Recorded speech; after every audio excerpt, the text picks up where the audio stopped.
Hello, today we're gonna talk about model forcing, and I will show an example here for a particular mountain in Norway, which is located here.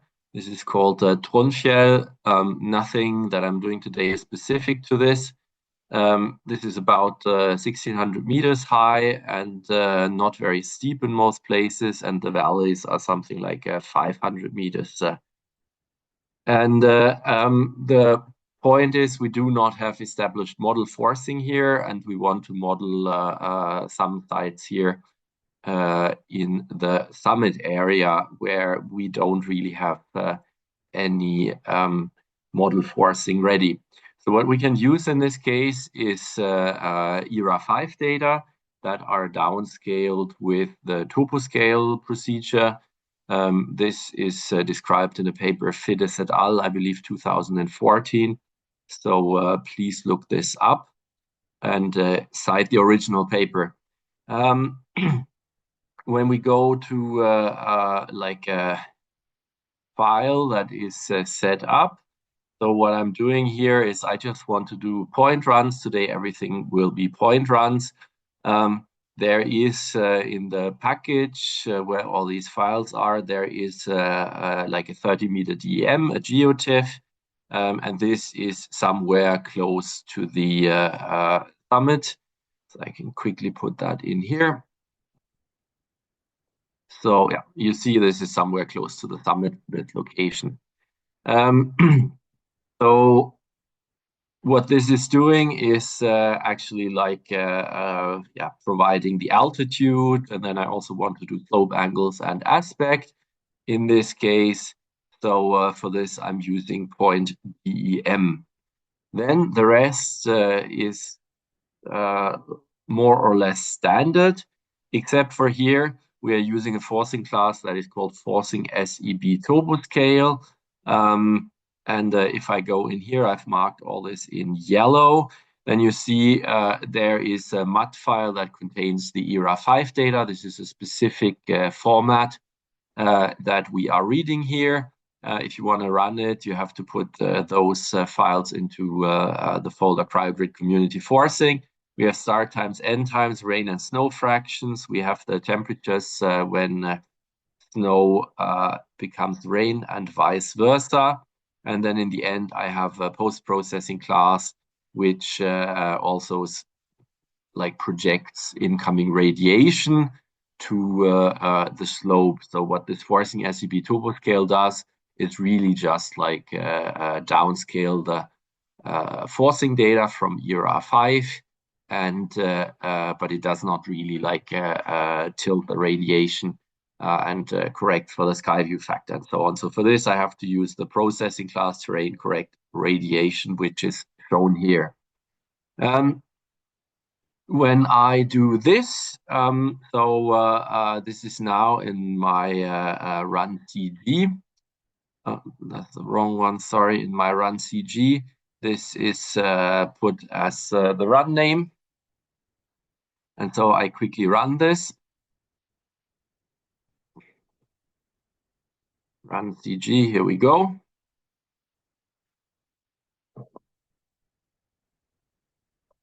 Demonstrator TopoScale Trondfjell. This is the Excel file, and then it's reading the DEM. It's processing altitude, slope, and aspects. So this is actually here the point DEM class that is doing this.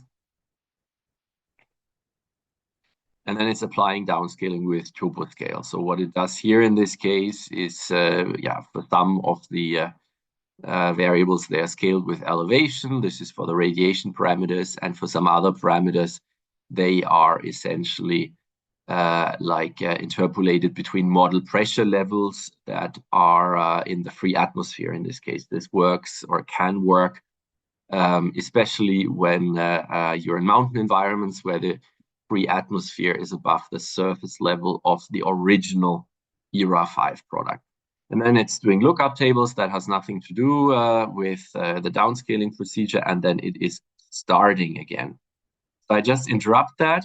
And now if you actually want to access the forcing data, what you do is you go on run info, and then you see a very similar structure to what we are seeing in the Excel file. So you can access tile as the next one, and then forcing. And then forcing has a field data, and this is actually all these fields. So what you can then do is something like, I call this TopoScale, and then it's run info.tile.forcing.data. And then you can do this. I've already done that. And what I arrive with here is a field TopoScale. There you can see this is exactly the same as I have here. But this is what you can do to actually check if your forcing data are good for something. I can quickly make a plot here. So I can do, in this case, plot TopoScale. So where is it? Let me do this. TopoScale. And then also here. So I want to plot that including the time. TopoScale, here we go. And then I do a date tick. And you can see that if I zoom in a little bit, so this is now a 40-year time series, but you can see that like temperatures over a year are, they are just somewhere where you could expect permafrost. And this is about what we're also really getting there in this mountain. Now, with this, in principle, you could also, just like by looping over different grid cells here at different altitudes, different expositions, and so on, start making maps. In order to do that, you would have to just like change the run info classes here, and then, of course, have a coordinate system class instead of a point class here. But that's essentially just like repeating the old run. I will not go into detail here with the rest. This is pretty much a standard setup. It has some stratigraphies and so on. So the only thing that is actually of interest today is like the forcing data and how that is done. All right, so now we can actually compare to measurement. Like up here, there is a station that has been measuring air temperature. In principle, also other variables could be assessed, of course, but today I will restrict myself to air temperature, and I have prepared that here. This is in a field, sorry, this is not the right one, it's in a field forcing tron, and then you have time forcing and TR. I can just plot this on top here, hold on, and then it is forcing dot, in that case, forcing on and dot data, and I have written this wrong. This.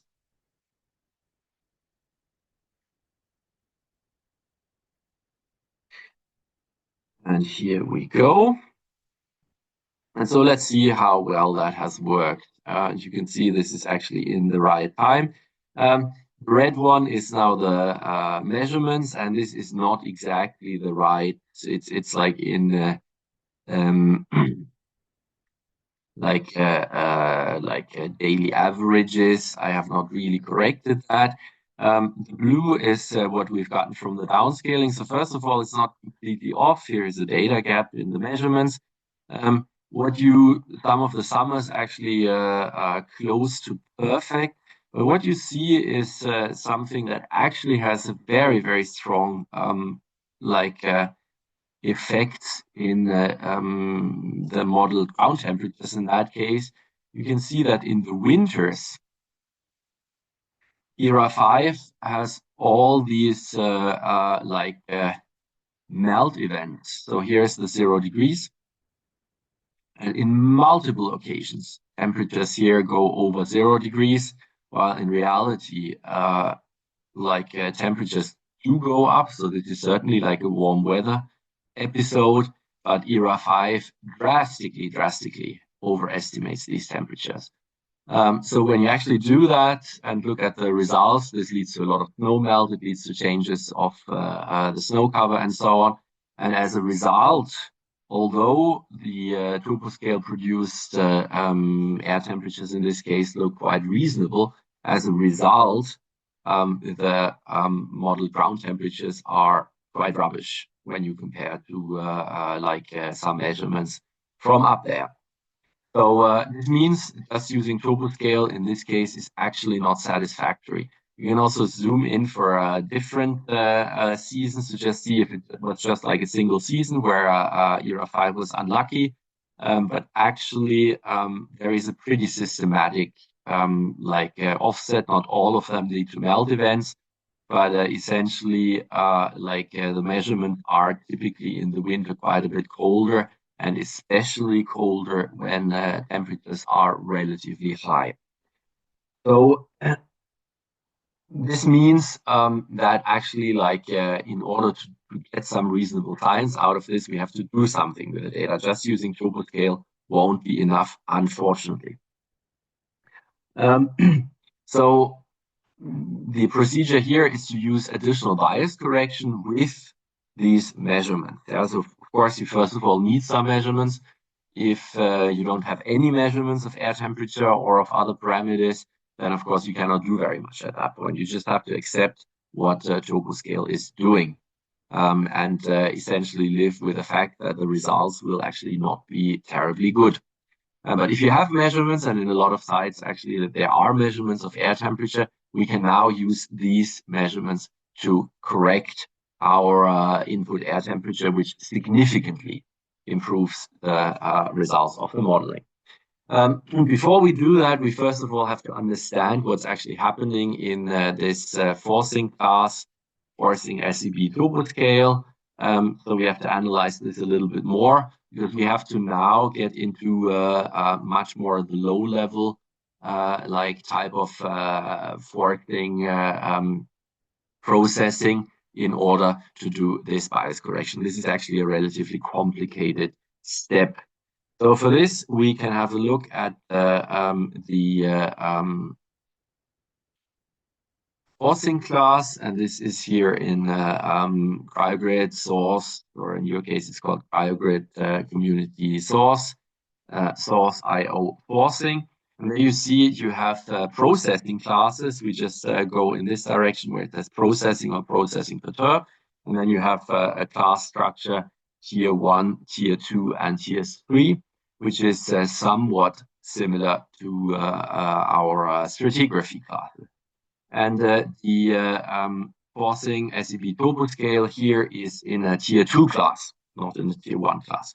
So let's double click here and check what's actually happening in there and how this relates to the more basic functionality.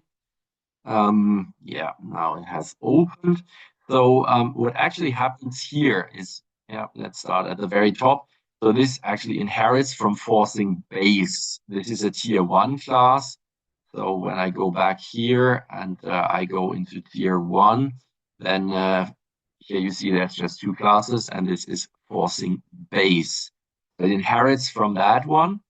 And then what happens is actually that all that it does is calling a range of so-called processing classes. There's nothing else happening. It's calling a deterministic set of processing classes. Here in this case, this is what we are doing here, era 5. So first of all, there is a command or a processing class which is called readmat era. So this essentially reads data, but it doesn't do any processing. Then that start end time, this is almost self-explanatory. This is essentially what is happening here. This is just like reading this part. The readmat era, this needs the file name and the forcing path. This is essentially chopping up what is actually happening in this forcing SEB TopoScale into smaller chunks. If we just go on, then it is doing the process TopoScale 2. This is where the actual processing of TopoScale data were. After that, we are splitting a precip into snow and rain. We need to assign the heat flux and the air temperature height. This is just some constants, which here you can see this is the rain fraction, the snow fraction, this is the scaling, and then this is the splitting up. And then we have heat flux, lower boundary condition, and the air T height. And in the end, we have a couple keeping ones. Yeah, this is here the scale of the precipitation. And then we have something called check and correct. Where are those functions? Well, those functions are actually in forcing and then typically here in processing. So there is lots of different processing functions. And the idea is now that you can also use the tier one function. So for example, this forcing base. And then, for example, just like read data, yeah, read MUD files or whatever, just do the TopoScale without doing any of the other stuff, like assigning start and end times, etc., etc. And this is something that we will actually use. So just to show you, for example, check and correct is here, and then read MUD era is somewhere down here. And you can see there's also like a read MUD. This reads the normal MUD files for just like a single point. So the tier two functions in forcing, what they actually do is quite simple. They inherit from forcing base, which is really just like an open class that then can take up a sequence of processing classes. And then they do one processing class after the other. And of course, all these parameters, these paras that we are setting here, they are then essentially adjusted to become the paras of the processing class. So for example, if I go to read MUD era, then you will see very quickly that it has file name and forcing path here. So that is exactly the ones that are there. Yeah? So this is the structure that we are doing now. And if you just want to do TopoScale, there's nothing you need to know about that. This is just a tier 2 class, which has everything you need. However, if we now want to do the bias correction, things get significantly more complicated, and we need a lot of additional information. So how do we do that? Here we go to a file demonstrator bias correct front shell.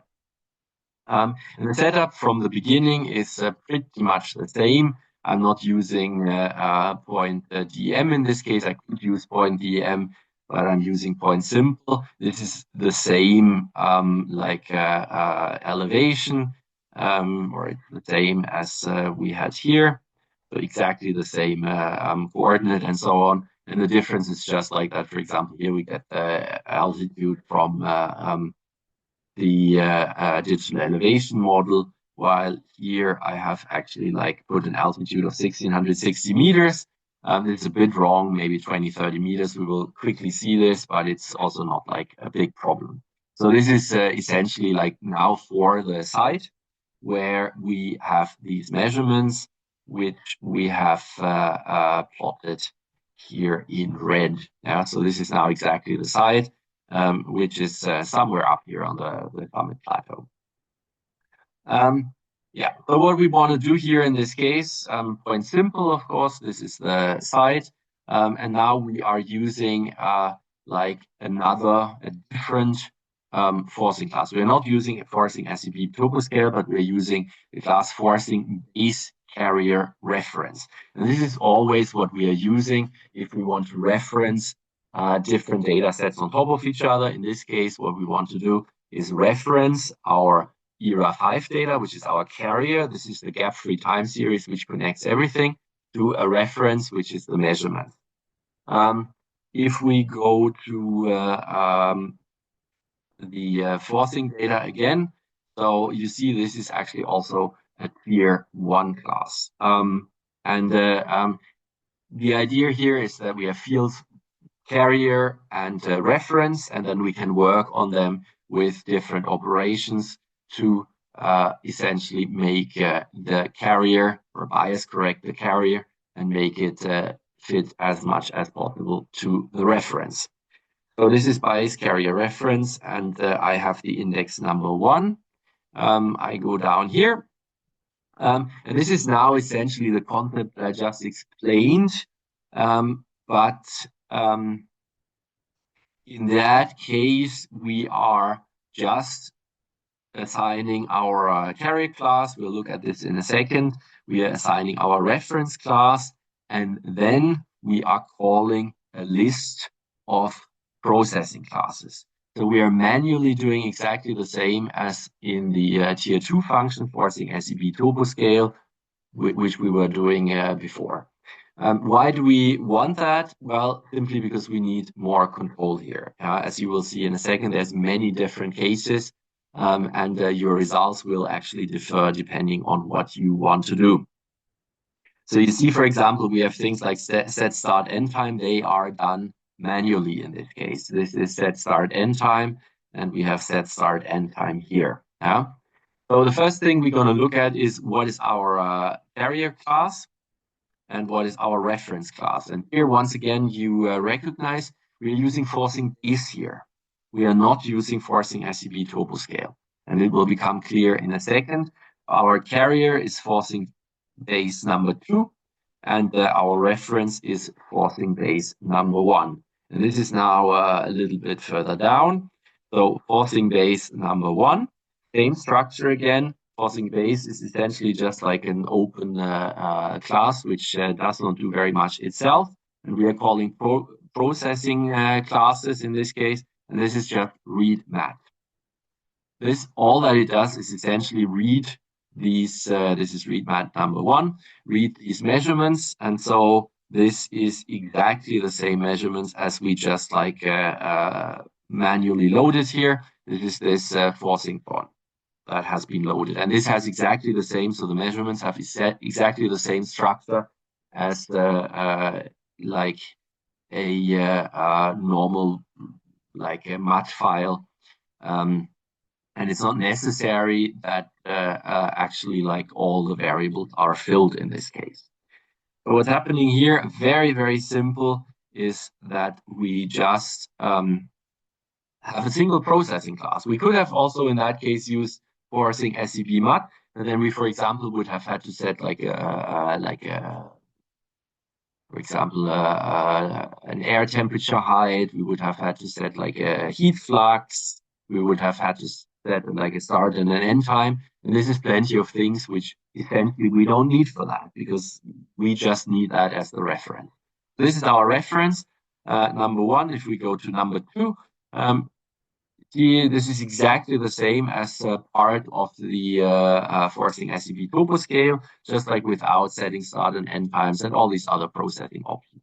So I do read mat era, this is the one I have here, and then I do process TopoScale 2, and that doesn't actually have any parameters. So in this case, I just arrive at this field, exactly the same as before, forcing.data, in that case in capital letters, which is what we in the beginning. So this is the one that we got out of that here. So this is essentially those data which I loaded in the field TopoScale, and then I plotted that. Essentially, what it gives me is like the blue time series and the red time series. They are both loaded. One of them is loaded as a reference. The other one, the blue one, the era derived one, is loaded as a carrier. And now it starts that I actually like act on those. This is now processing classes, but it's different processing classes. So the first thing I do here is fit transform. What this is doing, this is a processing class that actually fits some sort of transformation. So it uses the reference and the carrier. And once again, in that case, there's a level of modularity, but it calculates some sort of a transformation, which essentially transforms the carrier data to resemble the reference data in a better way. And then it applies this transformation. So at that point, the carrier data are actually being changed. And then it does all the same things as it would otherwise also do. So for example, split precip, no rain. It's only done after the temperatures are corrected. So for the example here of these wintertime like melt events, which in reality didn't exist, in case, for example, there was precipitation, TopoScale would have that as rain. But if we actually manage to correct them so that temperatures are below 0 degrees, they would come as snow. And so this is happening after data have been corrected. All the rest is essentially just like exactly the same. So in the very end, it's rain correct radiation, which was a post-proc class, but that's just like another processing class. So there's no difference. So what we now have to look at is what is actually fit transform, what is happening here. That's the important one. And fit transform, this is now where another level starts.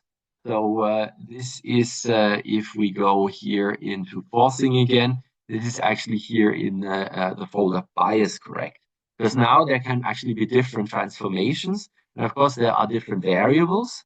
In that case, we are just correcting air temperature. So we're just like producing, or we're just showing one example. But in reality, you may want to correct radiation, you may want to correct precipitation, etc. And the error model or the correction model may actually be different for them. So that's why we actually have to customize that. And so this fit transform class, you can, for example, set start overlap and end overlap. This is if you only want to use part of the overlap to actually do the correction. Here I have left it empty, so I want to use the entire data series. And then I have here the variable PR, which I want to correct, and the variable Q, which is the absolute the absolute humidity. And then I have to select what kind of target interval. So here in this case, I want daily averages to be correct. So what it does is essentially calculating daily averages of the reference. In that case, it's already daily averages in the time series. That's actually why I select the daily data here and not the hourly data. But I only have daily averages for my measurements.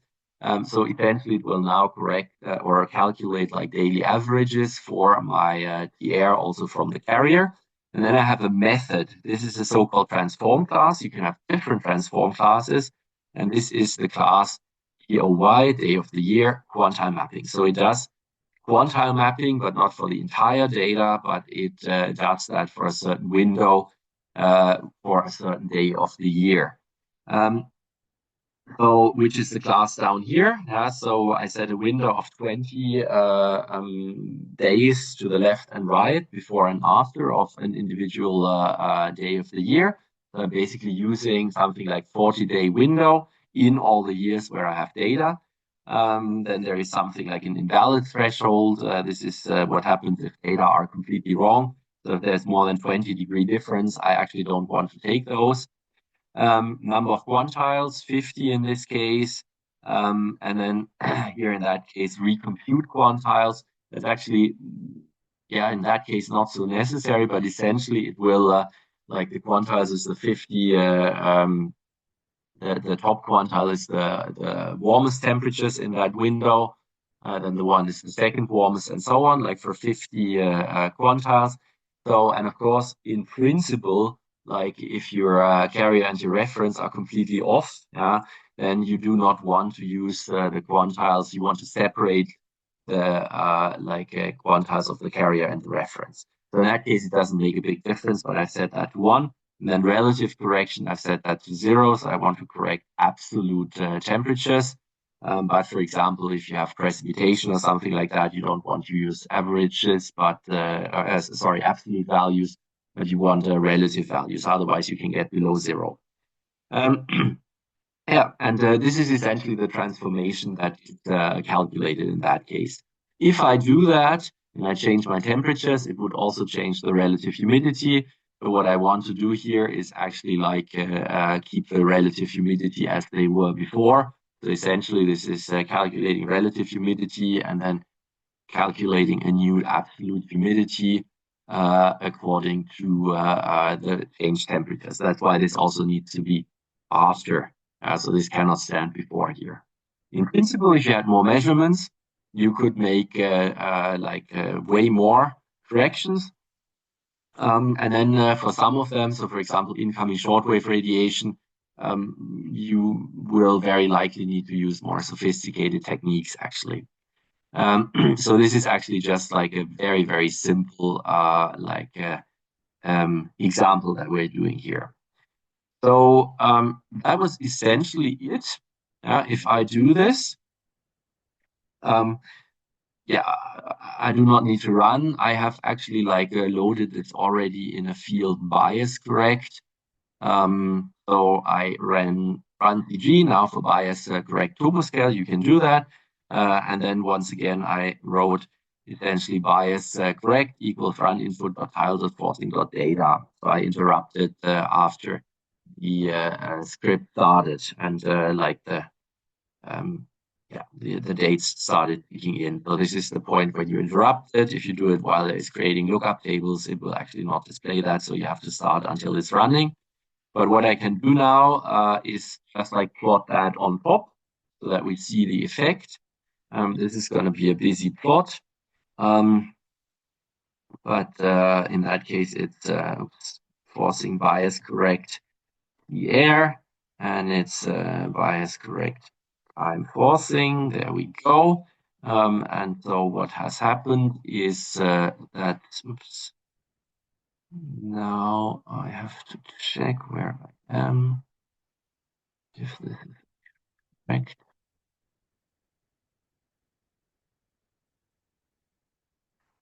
Yes, so you see in the summer, not so much has happened. Not so much difference to the blue. But in the winter, if you now look at the corrected one, this is actually not quite the same as the measurements in all the cases, but it's reducing the temperature for these events very strongly. So here, for example, it's still just like melting, but it's no longer 5 degrees.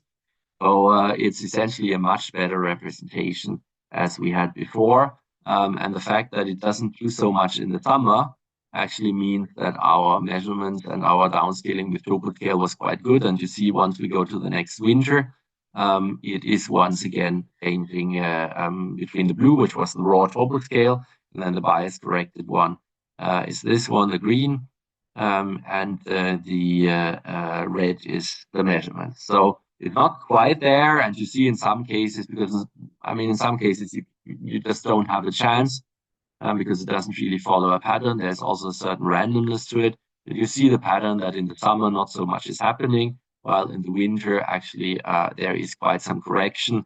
And once again, the a bias corrected one has these melt events, or these events where temperatures go significantly below above 0 degrees, strongly reduced actually. So not quite the same as the measurements yet, but the effect is very, very, very clear. This is a much, if you now do the thermal modeling, it will be much, much, much, much better than just like with the TopoScale alone. And this is the procedure with this demonstrate bias correct. It's essentially the procedure that you can use if you want to simulate a certain place where you have the temperature measurements. This is actually quite a normal procedure.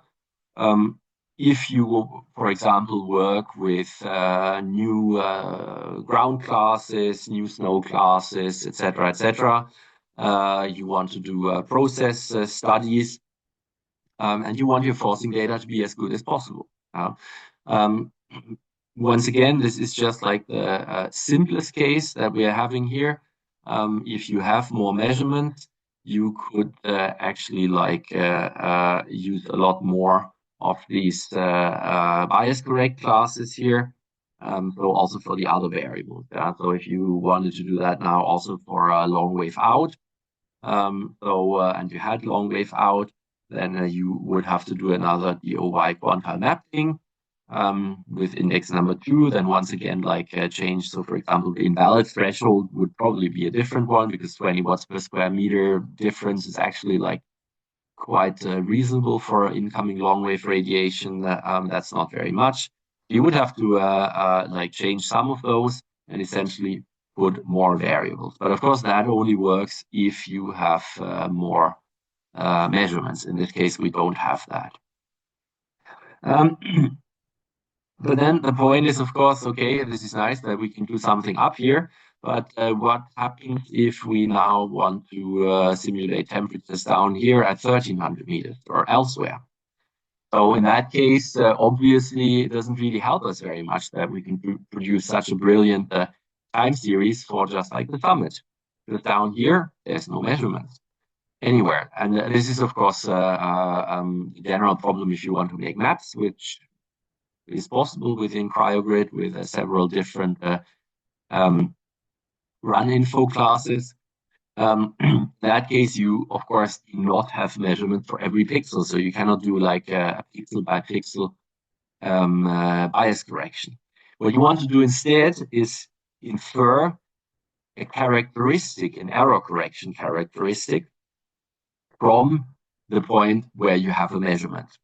And then that characteristic apply also to another time series. So essentially the TopoScale produced forcing time series that you would have here. So here's an example now in that is demonstrate bias correct number 2. They're getting a lot more difficult now with every one of them, but there's also quite a bit more that you can do with this.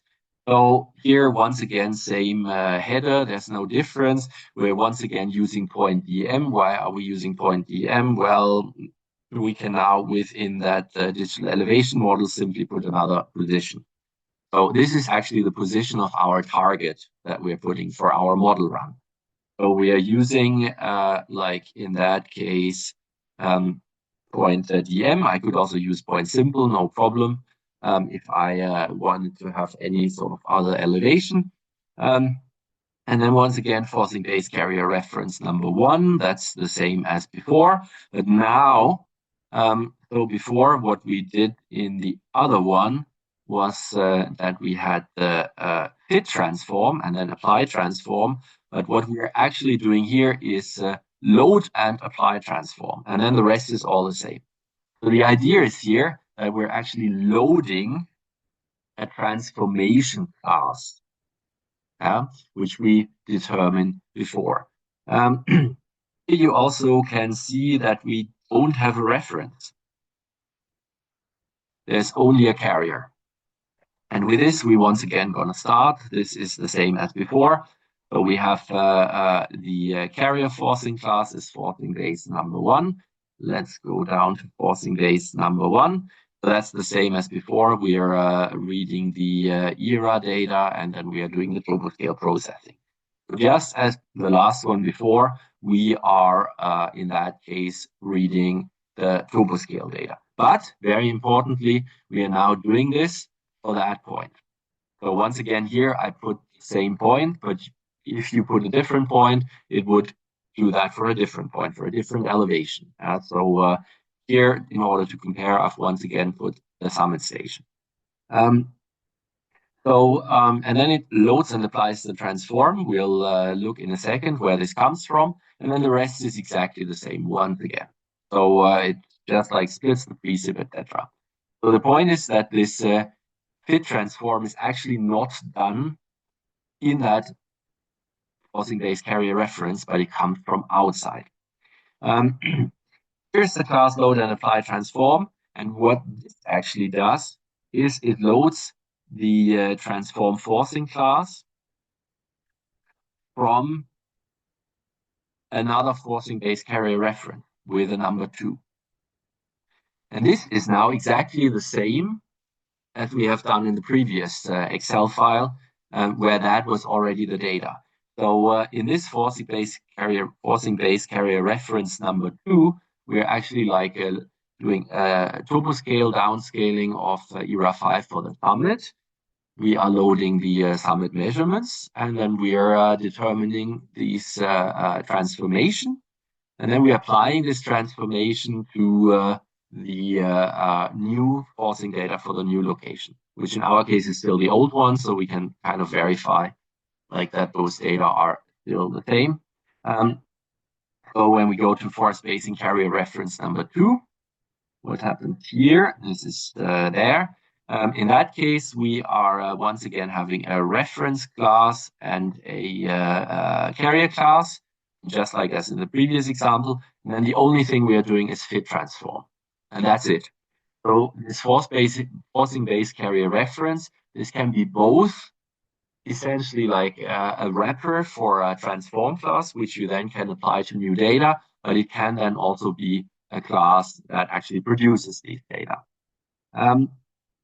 You see one important thing here. This is also new. We have a spatial class here. This is possible to give. Normally, we never do that. We don't even use that field, and you get a warning. So if you go here to the forcing base carrier reference, this field, spatial class and spatial class index, is empty. Every time this is empty, it's essentially using the one from the tile, so the target position, which is exactly what we want here. But for the other one, we of course have to tell it, well, go to the summit. So do the downscaling of the ERA 5 data with TopoScale for the summit. So what we use here is point simple, and I put point simple for an altitude of 1660 meters. This is my position of the summit station. Actually not quite correct, 1620 meters, but in that example, I actually did not do that. And then it does fit transform, and this fit transform is exactly the same as we did before. So this is just like determining the quantiles, and quantile mapping is actually very well suited for this. In that case, the significance of recompute quantiles gets actually clear again. So this essentially recomputes the quantiles for the time series of the target position. The target position in this case could be here at 1300 meters somewhere. And then it's once again doing the quantile, so it's sorting the data and taking the highest and the lowest and so on, and applying the correction for, let's say, the warmest temperatures, but the warmest temperatures down here in this place, not the warmest temperatures up here, because otherwise, if you go to very strong differences in elevation, they may all be, let's say you go to the valley, they may all be just like as warm as the warmest quantile up here. So in that case, it doesn't really work. So that's why here, in that case, we have to set recompute quantiles 1 if we want to go to another place. Then the last thing which we have to check is here, what is my carrier and my forcing, and it's forcing base 2 and 3. Forcing base 2 and 3, just as we have had before. Forcing base 2 reads the ERA and does the process TopoScale. We do not have to specify that again because it doesn't have any parameters. But very importantly, we once again have to load the spatial class point simple 1, which was the location of the summit climate station, so that the scaling is actually or the TopoScale is actually applied to the right place. And number 3, it's reading the measurement once again. In that case, if we now run this for the position of the summit climate station, we would actually expect to get the same results as in the previous example where we did the downscaling directly for the station. But we can apply it also for some other places, and it's still meaningful. So I close this now. So in that case, I've once again run that. This is the bias correct number 2. I plot the forcing bias correct. That was the previous one. And then date tick, hold on. And then I plot the same for the number 2. So this is the one that could also work in some other places. And what happens is that there almost equal, so no change in that case. But there is some slight differences if you can zoom in all the way. This is actually the reason is that in the previous example, I had 1660 meters as elevation. In this example, I have 1620 meters or something from the digital elevation model. But this is actually not a really big difference. That's just like depending on which point class I used for the target location. So this is good. And the difference is now what I could do in that case is also specify a place in the valley. And somewhere in the valley down here at something like 400, 500 meters, there is a climate station from the Meteorological Institute of Norway located. So we can compare to the data from there. This is unfortunately outside the area where the digital elevation model is provided, so that would crash. So what you have to do here is load. This is shown here. This is data point simple. This is for the meteorological station down in Alfdal. Alfdal is the place down in the valley. And this has a slightly different latitude and longitude, but most notably, it has a very different altitude. So 478 instead of like something like that, 1620. So you just like back that up here, and then you replace it by point simple number 2. Very important. It needs to be point simple number 2 because point simple number 1, you have to put point simple here and then number 2 here. So then you go to a different place, but still apply the same correction as you have from the summit. When we do that, so the forcing point simple number 1, this is the summit. So if we want to run it for that. So if we run that, I've also run this here. I close once again. No, this is already closed. So this here is my bias correct to Alfdal. So bias correct to Alfdal.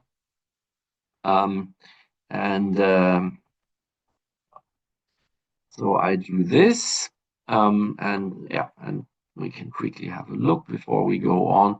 You can see that the temperatures are much warmer, obviously. 25 degrees.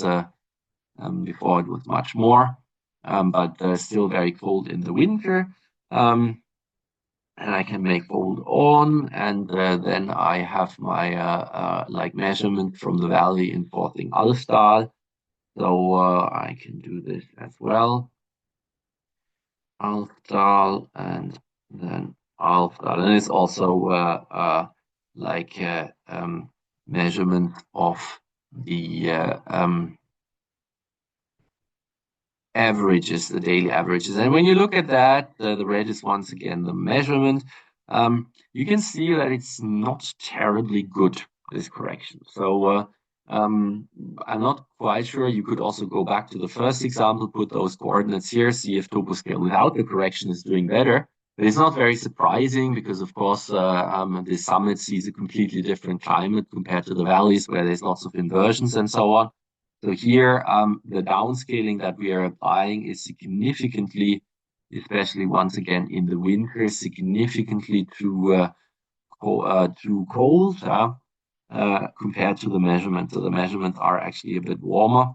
So exactly the other way around as we had. So it's quite well possible that actually without applying the bias correction, this would have been better.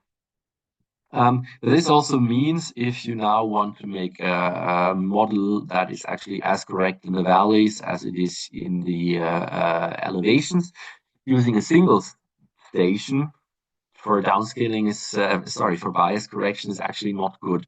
So ideally, what we would like to have is some kind of transformation, which down in the valley gives me the bias correction of the valley station, and in the elevation, it gives me the bias correction of the summit station. Another application could be that you have this also distributed in space. So every 50 kilometers, for example, you have a station at different elevations. Here in that case, it's quite close. This is just like 5 to 10 kilometers. So the lateral distance between the two stations is not too important, basically. And we just attribute this all to the elevation. And so what we want to do here is now this is the last and most complicated example that is demonstrated by is correct number 3. Again, like the heading is exactly the same. Run one D point spin up. We have a point BM here. We're again like at the summit station. So this is going to be exactly the same that we're getting here. We are using forcing base carrier reference number 1. This is exactly the same, pretty much compared to the last one. We have load and apply transform, but now we are having 2 classes, forcing base carrier reference 2 and 3. And we're having a spatial variable, altitude, which is actually supposedly taking control of the weight of the 2 stations. I also have a parameter spatial scale equal weight. That's essentially if they're, let's say, within 50 meters of each other or within that value, then both of them will have equal weight. So this is essentially something like a scale that says, okay, if the altitudes are more different of some points than 50 meters, then this should actually matter. And this could be used, you could add like more variables here that are used for the scaling. And then you could say, okay, if the altitude is 50 meters, then let's say, for example, a length scale, a distance could be like 20 kilometers. And then in this case, there will be some weight that takes both of them into account. For the story, it's just like the same as before. We have 2 of these classes, and forcing base carrier reference 2 is in that case, we can quickly check this, what that is doing. Yeah, so this is now doing as a reference forcing base number 3, and forcing base number 3 is in that case the measurements on the summit. So that one is doing the summit. And of course, I need now a lot more classes like that. So I have here it goes already forcing base number 3. Because of course, in that case, I have to apply TopoScale to the summit. I have to load the measurements from the summit. I have to do this fitting of the transformation. And this can be different for different variables, of course, and so on. And then I have to do exactly the same also for the valley. So here, this is number 3, and that's why I need forcing base number 4 and 5. So now I really, really have to be very careful with the indices and check my result. So here you see, for example, this is point simple. This is the location of the Met station in the valley, which if we put it here, yeah, it's somewhere here. This is down in the valley. So just outside the digital elevation model that I put in. I just have to make sure that all these indices are correct. I need another point simple class, for example, etc., etc. But the idea is really just like that I have 2 of those stations, and I could have 3 or 5 or whatever. In this case, it is also possible, let's say you have 100, then in this case, it would take quite a long time to apply this TopoScale for 100 different stations. I mean, this is an outrageous example, which we haven't tried. But there is one interesting possibility here, and this is when you go to the if you go to the fit transform, you can, or sorry, not here to the fit transform, but what you can do here in the forcing base carrier reference, you could specify a transform file. So in this case, you could actually save this transformation, this bias correction, give it a name here with a transform name. And then instead of specifying the classes here, so those transform forcing classes, there is another field when you look it up in the code that could also, instead of like getting these classes, which are populated during the runtime, which is still okay for 2 of them, but if you had more of them, you may not want to wait like until the downscaling is done for all of them. And then you could simply put like an established file in here. So the principle is really that instead of doing it once, like we did in the previous example. For one station, we do it for two stations, and then we're interpolating between the two corrections with the altitude, which means if we specify like a point now that is in the valley at 478 meters, we're essentially only getting the bias correction for the station on the ground. And I have also done that. This is the bias correct 3 alpha. So in that case, what I did is I specified another point simple class. Yeah, that's the same thing. So point simple, you have to be careful. You have to count properly which number it actually is. So, and then I put a point simple class up here. Yeah, so you could use point DM, of course, just like specify the DM, but unfortunately that station is just outside the DM, so it doesn't work in that case. In your case, it will probably work. But if you just specified here point simple for the location of the station or for another point at like 500 meters, then you get this result, which I have now saved in bias correct 3 alpha. And I can do this bias correct 3 alpha. So this is now with the bias correction of 2 of the ones. And now we have to zoom in a little bit. So you can see that here the green one, so the blue one was with bias correction from the summit, just like a single point. But now it actually works a lot better. So it's much closer to the red line, which is the measurement. So here you see you would be really a lot off, more than 5 degrees or something in the if you use the same bias correction, just like from the fourth. And also in the summer there is less of a difference actually, but also there it works a little bit better actually. Yeah, so here there's no measurement.